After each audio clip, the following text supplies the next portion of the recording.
નમસ્કાર, મનસુખભાઈ સુવાગિયા, અધ્યક્ષ જળ ક્રાંતિ ટ્રસ્ટ રાજકોટ. આજનો વિષય છે 12 મહિનાનો ગોળ સંગ્રહ કરવાની પ્રાકૃતિક પદ્ધતિ. મારા નાનપણમાં મારા દાદા 25 કિલો વજનના 12 ડબ્બા ગોળ લેતા. અમે મોટું કુટુંબ, મોટા ખેડૂત. ગોળ બગડતો જ નહીં. ચોમાસામાં ડબ્બામાં ઉપર થોડી કાળી રસી થાય, પણ ફૂગ તો થાય જ નહીં. અને આજે સર્વત્ર ફરિયાદ છે કે ઉનાળામાં જ ઓગળવા માંડે શિયાળાનો ગોળ અને ચોમાસામાં ફૂગ થઈ જાય. આનું સૌથી મોટું કારણ છે રાસાયણિક ખાતર, અને ખાસ કરીને યુરિયા. ખેડૂત યુરિયાને એમોનિયા નાખે એટલે ગોળ બગડી જાય ને ભગવાને ના બચાવી શકે. તો ગોળ 12 મહિનાનો ખાવો હોય તો શું કરવું પડે? ગાય આધારિત પ્રાકૃતિક કૃષિની શેરડી આપણે કરવાની. અમારે શક્તિસિંહ ગોહિલ અને ગંગા સતીનું આ તપોભૂમિ સમાધિ સ્થાન આજે સમઢિયાળા ઉમરાળા તાલુકાનું ત્યાં આવ્યા છે, ગોળ બનાવે છે. તો ગાય આધારિત પ્રાકૃતિક કૃષિની શેરડી હોવી જોઈએ. ઓછામાં ઓછી શેરડી 10 મહિના પાકેલી હોવી જોઈએ. કાચી શેરડીનો ગોળ પણ બગડી જાય, એટલે સાવ પાકી શેરડી હોવી જોઈએ.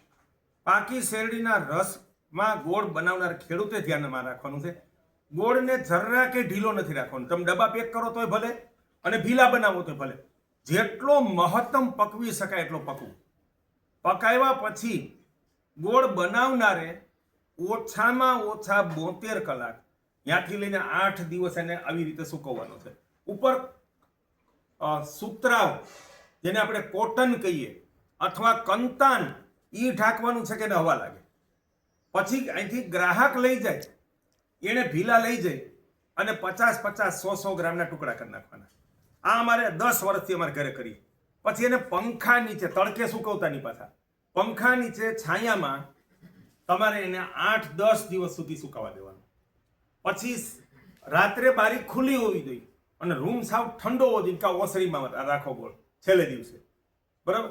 એક રાત ઠાર ખાવા દેવાનો અને સૂર્યોદય આમ થવાની તૈયારી હોય ને ત્યારે ઠંડો ગોળ ભરવાનો અને 1 ગ્લાસ પ્લાસ્ટિકની બેગો લાવવાની. એમાં 2-3 કિલો ભરી અને દોરો બાંધી દેવાનો. એટલે આપણે જરૂર પ્રમાણે એનું એક પેકિંગ ખોલીને ખાવાનું. તો 18 મહિના ગોળ નહીં બગડે એની અમે આપને ખાતરી આપીએ છીએ. આ વાત ખેડૂતો માટે અનમોલ છે અને ગોળ ખાનાર 100% ભારતના લોકો માટે અનમોલ છે. તો લોકહિતમાં, ખેડૂત હિતમાં આ વિડીયો તમામ લોકોને મોકલશો.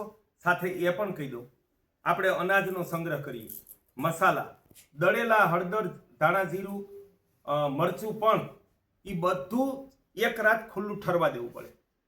ખુલ્લી ઓસરીમાં એને હવા લાગતી હોય, અથવા બારી ખોલી નાખો, બધી બારીઓ, દરવાજો ખુલ્લો રાખો અને એક રાત ઠરવા દે. અથાણા સહિત અને ઘી સહિત. ઘી પણ તમે આજે બનાવ્યું, તમે ભરી દો એટલે ઘી ચીકણું થઈ જાય અને દુર્ગંધ મંડે આવવા. એને એક રાત પડ્યું રહેવા દો. એક રાત પડ્યું રહેવા દે અને સવારે ભરશો અને ઠંડી જગ્યામાં રાખશો તો દરેક પદાર્થ એની જે કેપેસિટી હોય છે કે ઘી 3 થી 6 મહિના ખરાબ ન થવું, ગોળ 12 મહિના ખરાબ ન થવો, તમામ પીસેલા મસાલા 12 મહિના ખરાબ ન થવા, આખા મસાલા અમુક તો 1 વર્ષથી લઈને 3 વર્ષ ચાલતા હોય છે. એ કોઈ વસ્તુ ખરાબ નહીં થાય. અને જો તમે ગરમ ભરી દો તો કોઈ પણ વસ્તુ છે ને 15 દિવસથી લઈ અને 3 મહિનામાં બગડી જાય છે. એટલે આ મસાલા અનાજ સંગ્રહનું પ્રકૃતિ વિજ્ઞાન ઘરે માટે અગત્યનું છે. તમે આ વિડીયો એક ઘર સુધી પહોંચાડો. એ તમારી પરમ સમાજ સેવા છે, કિસાન સેવા છે અને રાષ્ટ્ર સેવા છે. મનસુખભાઈ સુવાગિયા.